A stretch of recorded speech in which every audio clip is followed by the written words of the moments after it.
भद्राय रामचंद्राय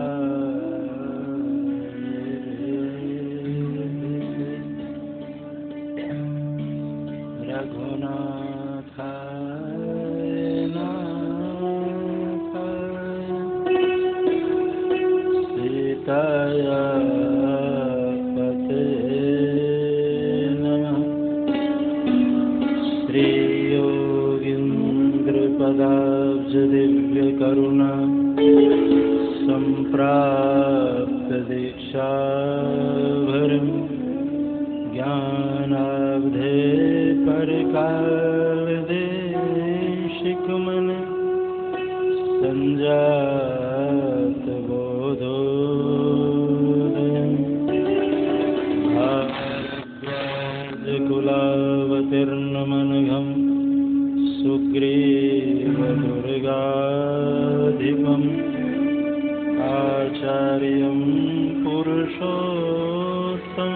गुरुवरं भूयो संश्रये।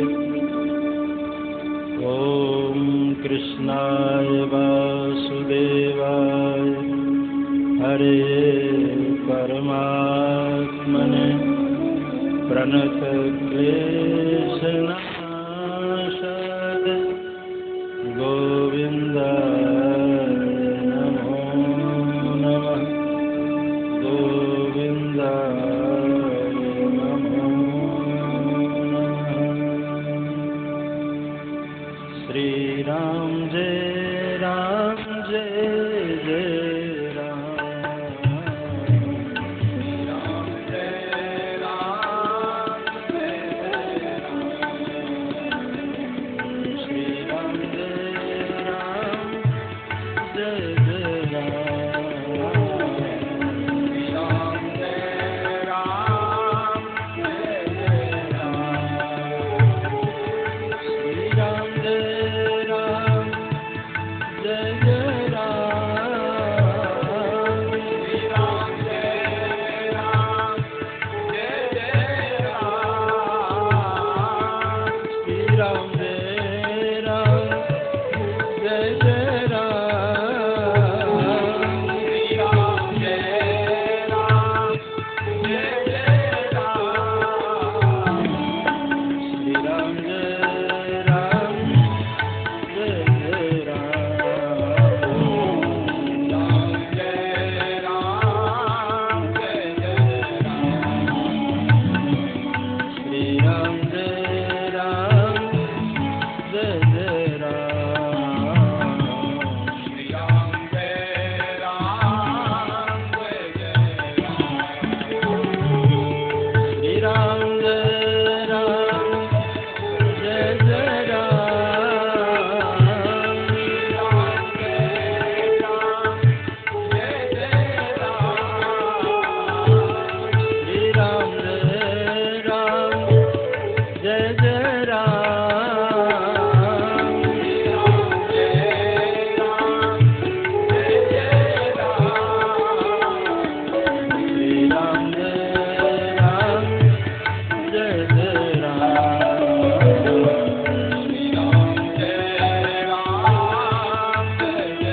वत्सल भगवान की जय, राजराजेश्वर भगवान की जय, चारों भैया की जय, सरयू मैया की जय, श्री हनुमान जी महाराज की जय, सदगुरुदेव भगवान की जय, परम पूज्य योगी सम्राट श्री देवराहा बाबा जी महाराज की जय, अयोध्या पीठाधीश्वर जगत गुरु श्री स्वामी जी महाराज की जय, सत्य सनातन धर्म की जय, जय जय सीताराम।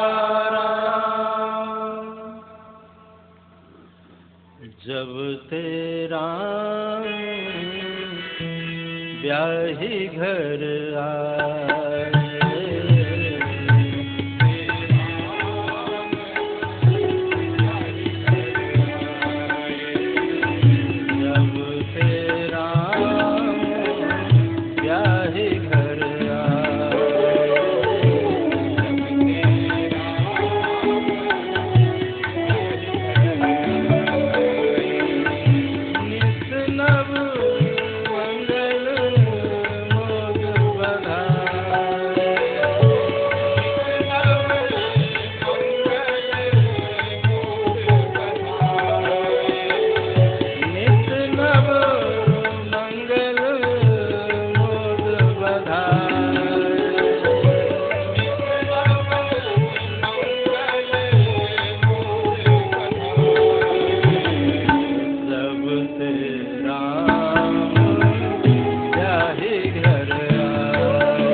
जब ते राम ब्याही घर आए, नित नव मंगल मोद बधाए।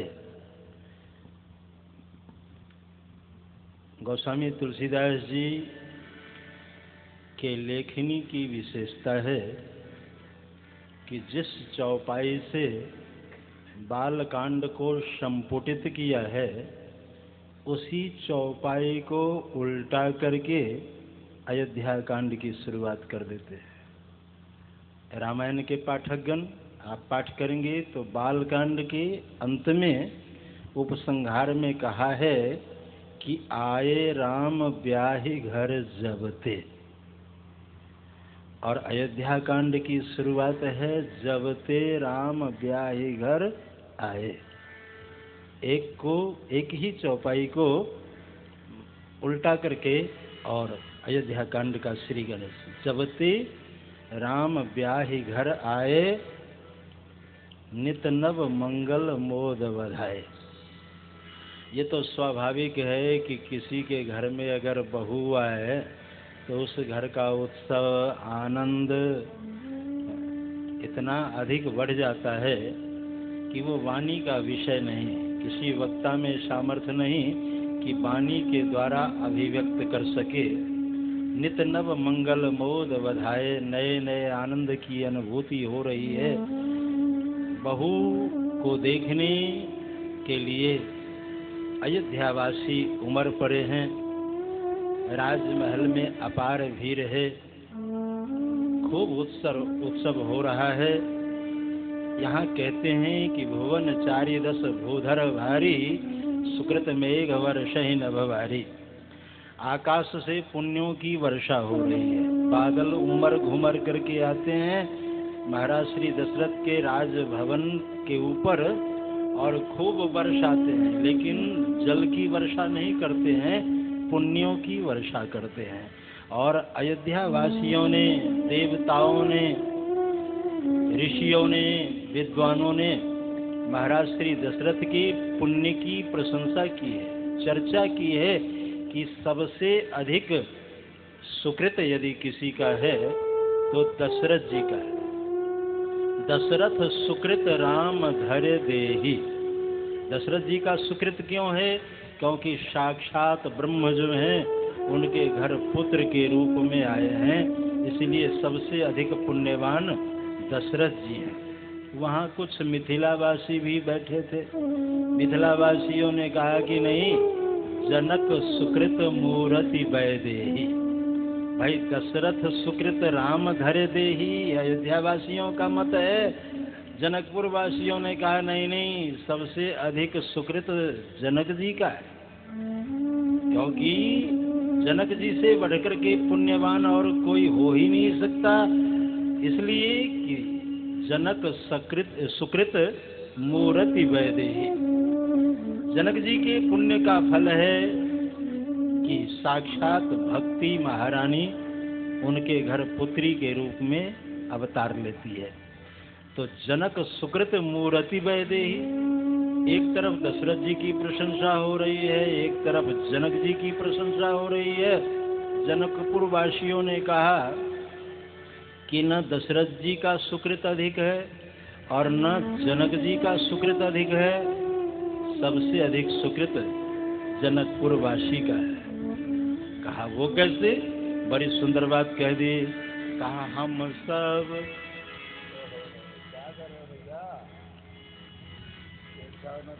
सब सकल सुकृत के राशि। आप कृपया बैठ जाएं सिर्फ।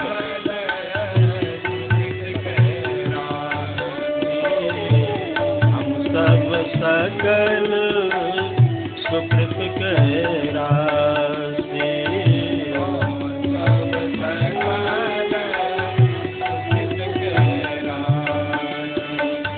भई जग जनमी जनकपुर वासी।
जनकपुर वासियों ने एक स्वर से कहा कि न दशरथ जी पुण्यवान हैं, न जनक जी पुण्यवान हैं, सबसे अधिक पुण्यवान हम जनकपुर वासी।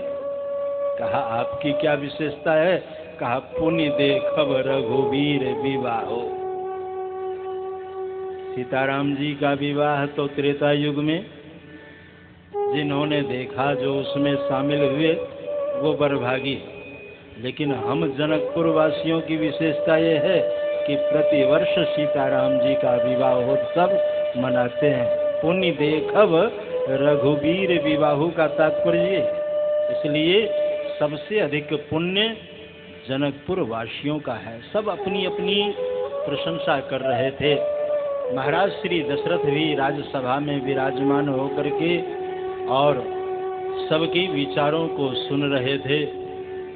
उसी समय हाथों में झंडा और डंडा लिए हुए अयोध्यावासी राजमहल परिसर में आ गए और सबके जिह्वा पर एक ही आवाज थी, राजा राम राजा राम राजा राम, सीताराम सीताराम राजा राम।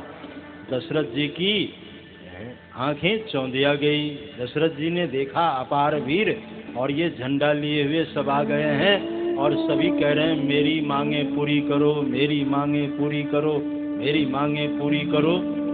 दशरथ जी ने पूछा क्या मांग है? आज मैं बड़ा प्रसन्न हूँ, आप अपनी मांग प्रस्तुत करें। तो अयोध्या वासियों ने एक स्वर से कहा, इच्छा मोहि महाबाहुं रघुवीरं महाबलं गजेन महतायान्तं रामं क्षत्रवृताननम्। इच्छा मोहि महाबाहुं, हे महाबाहो, हम अयोध्या वासियों की एक ही इच्छा है, रघुवीरम महाबलम। जिस सिंहासन पर आप विराजमान हैं, उस सिंहासन पर हम सीताराम जी को देखना चाहते हैं। राजर्षि जनक की कन्या जानकी और भगवान श्री राम सीताराम जी को एक सिंहासन पर हम बैठे हुए देखना चाहते हैं। दशरथ जी ने पूछा कि मेरे शासन काल में कोई कमी रह गई कि आप हमारे विरुद्ध ये षड्यंत्र रच रहे हैं? आखिर क्यों? कोई कमी हो तो बताएं। सभी लोगों ने एक सुर से कहा, नहीं राजन, आपने हमें बहुत स्नेह दिया है, आपने हम लोगों के साथ पुत्रवत व्यवहार किया है, आपके शासन काल में किसी चीज की कमी नहीं रह गई। लेकिन फिर भी हम अयोध्या वासियों की इच्छा है, इच्छा मोहि महाबाहो रघुवीरम महाबलम गजेन महतायान्तं रामम क्षत्रावृताननम। हम लोगों की एक ही इच्छा है कि सीताराम जी सिंहासन पर बैठे, क्योंकि ऐसा राजा नहीं, ऐसा राजा फिर कभी किसी को नहीं मिल सकता। सब के सब अयोध्यावासी एक स्वर से ऐसा कहने लगे।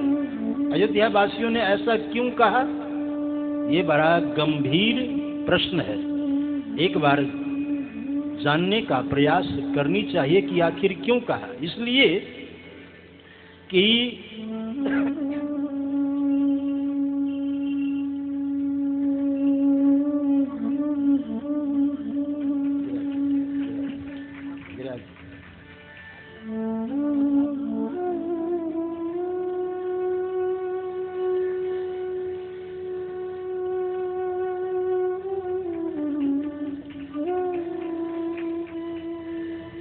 सभी मंचस्थ पूज्य चरणों में अभिनंदन वंदन सम्मान निवेदन कर रहा था।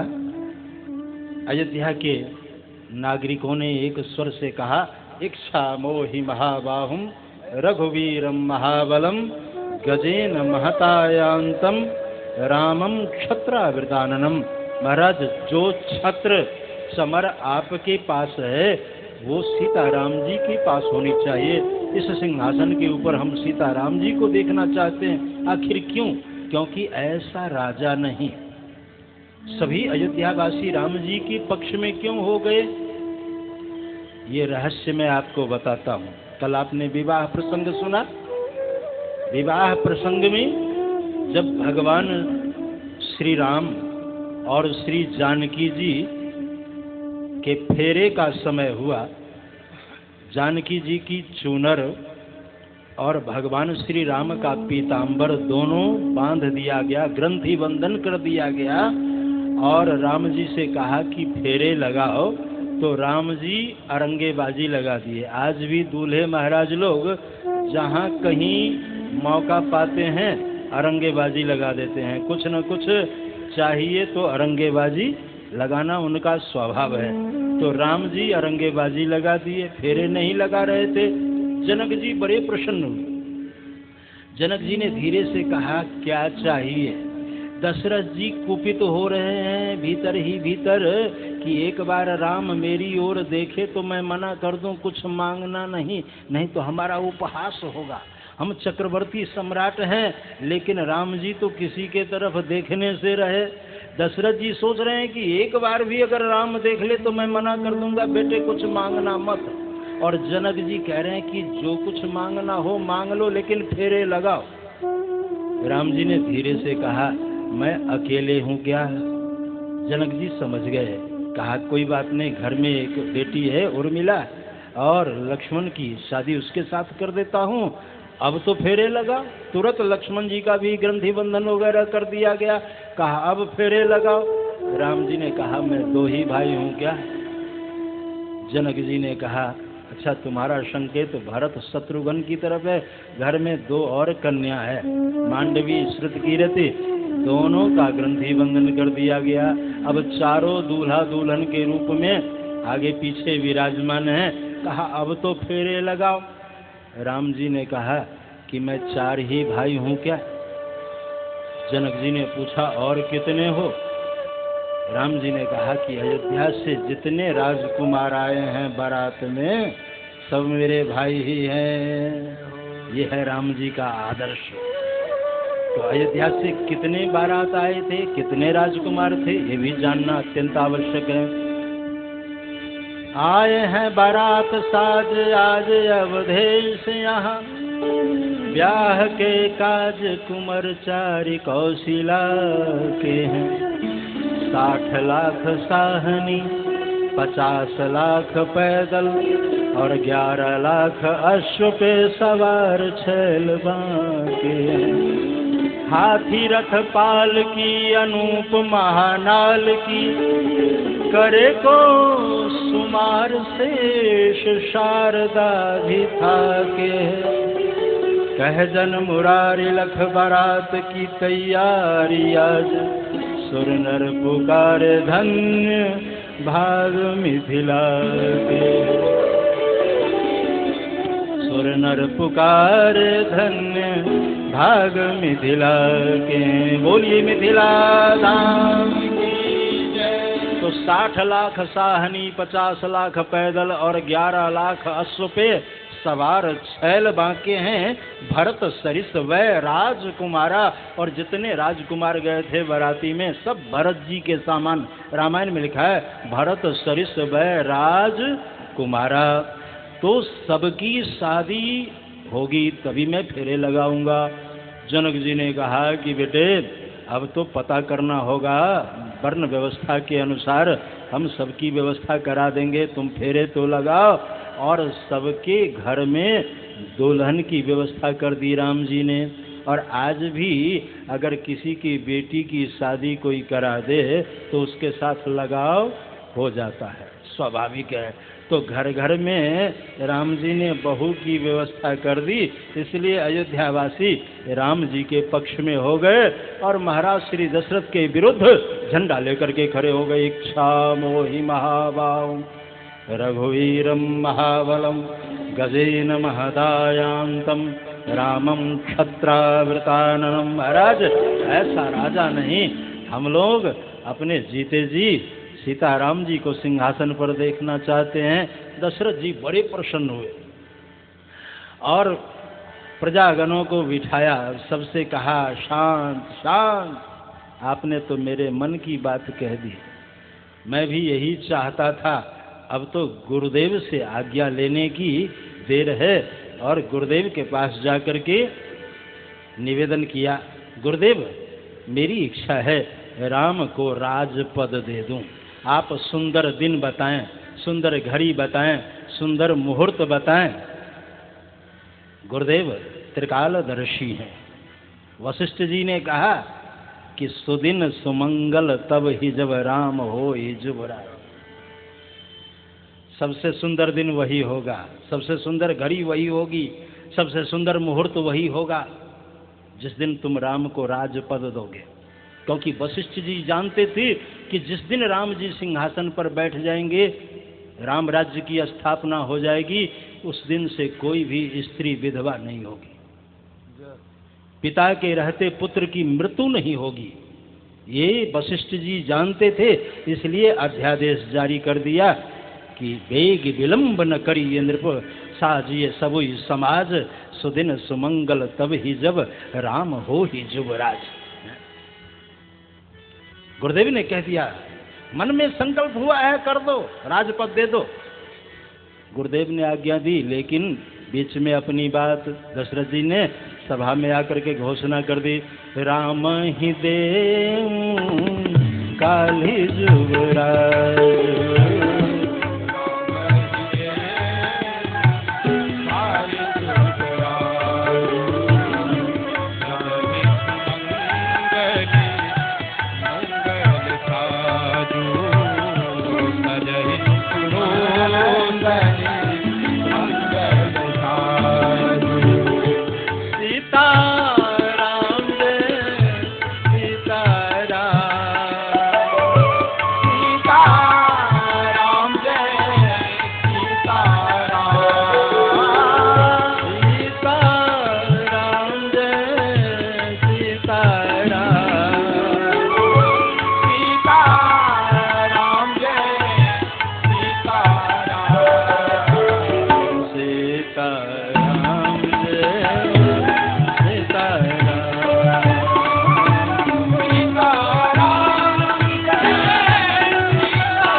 काल